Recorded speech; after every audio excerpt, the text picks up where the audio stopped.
Well, here's a bike I've been working on. It is a conglomeration of parts. It's got a 7-horse Tecumseh. Let's say it's a more modern Tecumseh. It's got the overhead valves. It came off of a snowblower. And the bike itself was a 24-inch Huffy mountain bike. It's been lengthened 6 inches to get the motor in there. The bottom plate is like made out of half-inch square tubing, and then with a plate welded onto the tubing. And there's a little bit of structure underneath for the foot pegs and a couple of mounting points down there for the clutch pivot points. The motor was a snowblower, so it didn't have an air cleaner, and I put a got my pointy stick here. This is a filter off of a Craftsman lawnmower. And then, any of you familiar with the old style gas cans, this, let's see if I can get that out. This little plug right here fits perfectly in there. This is the old style. You used to get these with your gas can, and yeah, if this looks familiar to you, you know what I'm talking about. Anyways, so that fits nicely in there, so it just sucks air through the filter, the element. I've left the governor on it. It should have plenty of power with the governor and speed, and I really don't want to risk blowing it up. I could probably ride it okay without over revving it, but the motor runs real good as is. And then on the let's see if we can see down here for the throttle, I just welded a piece of strap steel right here, right onto the mechanism that operates the throttle. And I did that so that I could get a nice straight throttle pull with the cable. The cable has a nice straight line to pull on the throttle mechanism. And what else? Back here on the back, this is where the drive shaft, jack shaft comes through. It runs a bicycle sprocket, and then comes back here. And I took the front sprocket off of a mountain bike and welded it onto the, I think I welded it on there. I don't know, it might have fit in there somehow after taking it apart and just slipping it in there. It's been about a year since I was working on this thing. I got to a point where I was working on the second gear and ran into some other projects that I needed to get done, so this kind of went to the back burner. Fenders, this fender doesn't fit real well. It kind of pokes up there a bit, bugs me. Brake line, I just run some copper tubing for the back brake. The front brake is just a standard cable. The key, pull the key out, it won't run, put the key in, it's ready to go. The throttle, oh, and I left the electric start on, and you just plug your 110 into here and push this button right here, and that'll crank it over. The down tube, I made a cardboard template. Took it down to the muffler shop and had them bend their thinnest, smallest but thickest wall exhaust pipe that they had, and had them match it to the template I made, and it runs off of the neck and all the way down to where the pedal crank was underneath. I don't know if you can see that or not.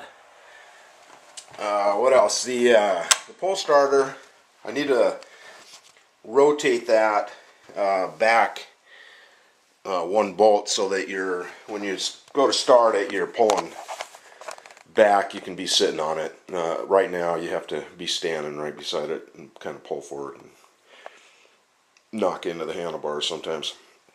The throttle up top, the gear shifter right here, I just stripped out there's like a spring in there, and it has a little dip in it that goes into some indents, and you just pull that spring out, and then this turns freely. Works pretty good, nice and smooth. The other side runs to the choke, so you pull that and you hold it, and then you can that's the choke on, choke off. And what else? I used a derailleur. I built this little bracket back here that is adjustable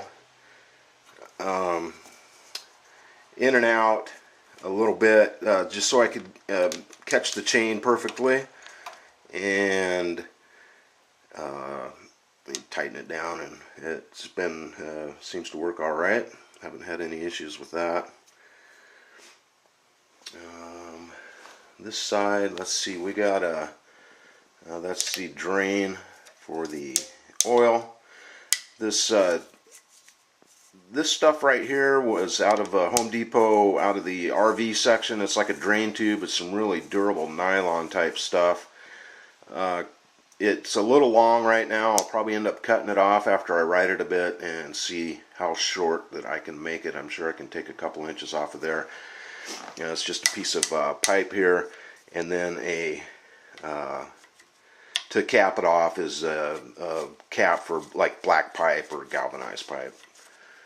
It's been sitting in here for a while, so the tires are flat, which is a bummer because, you know, it's one of these cheap Walmart bikes. The front end is, and the back, the tires are, and yeah, you get a brand new bike and the tires don't hold air, which is pretty ridiculous these days.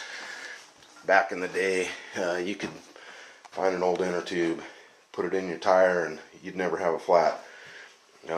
Yeah, I guess it's the quality of rubber that they use as junk. I think it all comes from China. Avoid China stuff if you can, because it is a waste of money. The petcock just screws into the tank. It's got some Teflon tape on there to keep it from leaking, and runs through a ball valve, and it's kind of a stiff valve, but that's just the nature of them. They work good though. And I have not run the fuel line on here yet. Oh, I guess I have, but I've got a little filter on there, and that just plugs right into that. I probably had the tank on and off. It's got a wire coming out, I believe, that went to the headlight on the snowblower, so I may have some power there. I have not checked it yet. And what else? The snowblower is like brand new. It had broke a shaft that run one of the gears in there. I think it was for the drive gear. And I was kind of torn between fixing the snowblower, but you know, I have another snowblower that's a lot bigger and better. So I just went ahead and pulled the motor and junked the rest of the blower. This side, the chain guard came off of a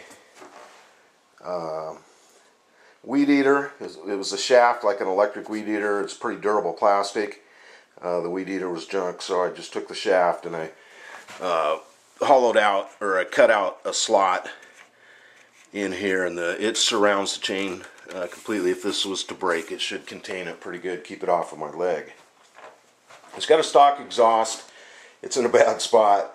We'll ride it for a bit and see how hot it gets, and most likely I'll run a pipe down somewhere, probably on the other side, but it'll probably come down and then back, you know, just to get the heat away from the seat. What else? The tank is from a Honda 70 ATC 73 wheeler. A friend of mine gave me 3 or 4 of them in parts and pieces, so I've been using parts and pieces off of those. I've got 3 motors from that little bike, and I think I can probably get one of them going. That'll be for a future project. Okay, so I'll flip it around. This is just excess throttle. I like to leave a little bit on there until I have everything finalized, and I'll cut that off and cap it off. So I'll turn the thing around and we'll have a look at the other side. Okay, we're turned around. This side, I've got a gear, the pulley system. You can look at that. There's a jack shaft that runs to the other side. There's a spacer on there to keep the pulley in line with the front. There's room on here for a second pulley, which will be the second gear, which is where I left off. But I'll show you how this side works, and then I'm just going to duplicate this system on the other side, and I'll kind of explain that. The yellow cap is the oil filler, the tall snow blower. I kind of left that on there. I kind of like it. Just looks different. You can see the throttle cable here. Got some rubber mount, these little things you get at the auto parts store. Runs up around this corner, and this was part of a bicycle cable guide, and I just used it to make it around this corner nice and round, and goes straight, takes a straight pull off of the carburetor, and so it's a real smooth action there. And then the one below goes to the choke. There's their starter.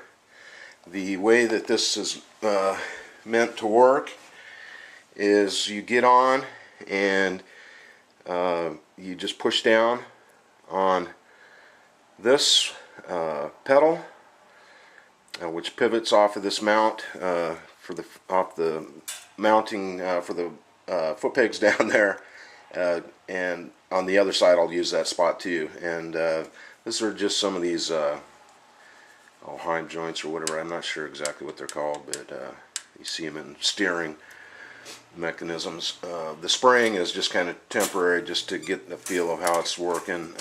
It's pretty smooth, and that is that part. The pulley, this pulley is probably a little bit too big, but I wanted to make sure that the gearing was low enough, and I've got another 2 different sizes, one a little bit smaller, one quite a bit smaller, that I'll use for the second gear, or I'll use one of those as the first gear if this one's too low. I'm not sure what the gear ratio is, but it should be low enough. On the shaft, this is just a guard. Keep your foot off this because it's spinning right behind here.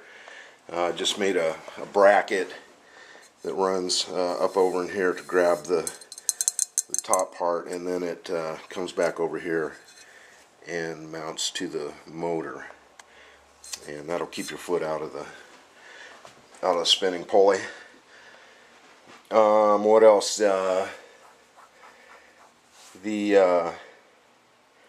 Well, shit.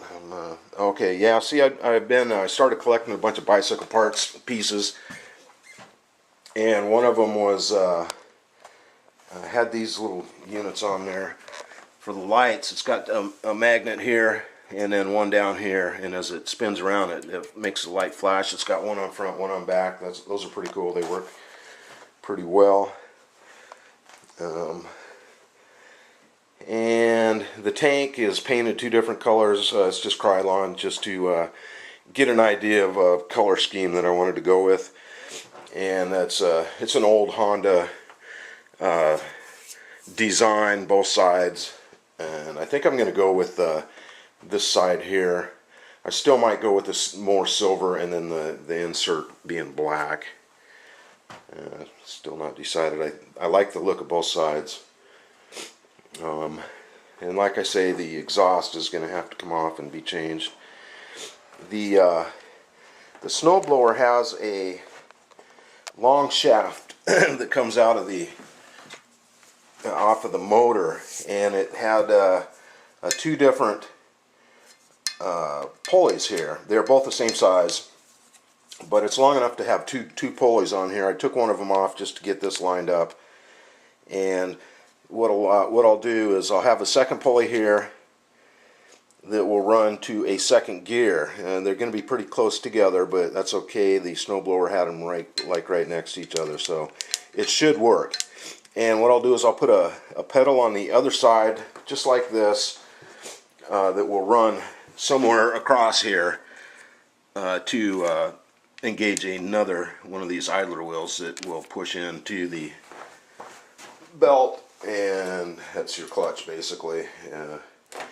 But what you'll do is you'll push this one down to get started and going, then you'll let off on that one, and you'll push down on the other one, which will push another pulley up into the second belt.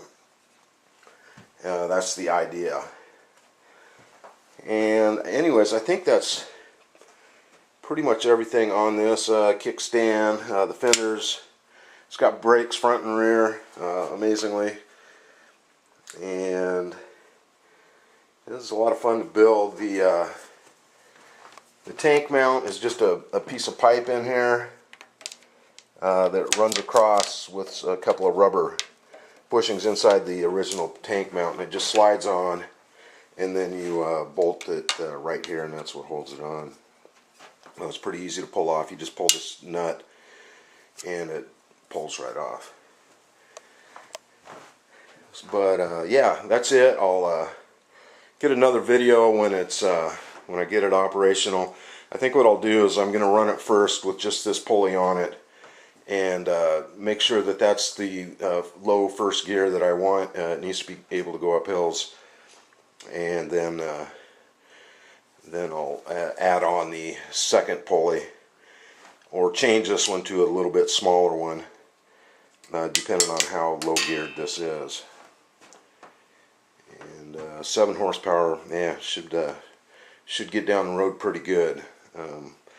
The other pulleys I've also got belts to go with them, a little bit shorter each belt. And other than that, I really don't have a whole lot of money into it, less than $200. I've got the snowblower for $50, and it was busted. Motor was fine. The bike was actually, the bicycle started out as my nephew's bike, and they moved out of state, and it sat out in the woods and was just a real pile of junk. He had abused it pretty hard, but the frame was still there and it wasn't bent. So I used that frame, and you know, you hit Craigslist and garage sales, you pick up bicycles all the time for 20 bucks or so. And so that's how that one came about. Just robbing parts off of one, and it's got a suspension up the front, but it's like what I say, it's one of those cheap Walmart bikes, I'm pretty sure. So it's kind of springy, but it does have 2 inches of travel, which isn't a whole lot. But I don't plan on pounding this thing down the trails. That is for this one, and I'll do a video on this one here with the full suspension at a later date. And this one does run and ride. We'll get out there and take this one for a ride on the next video. It's raining and weather's been kind of nasty, so, but I'm in here, and I really wanted to show this one to my brother who lives in a different state, and I know he'll be interested in stuff like this. Anything mechanical is a lot of fun. It's just like a puzzle. You just gotta make pieces fit where you want them to. That's about the only difference. So, alright, later.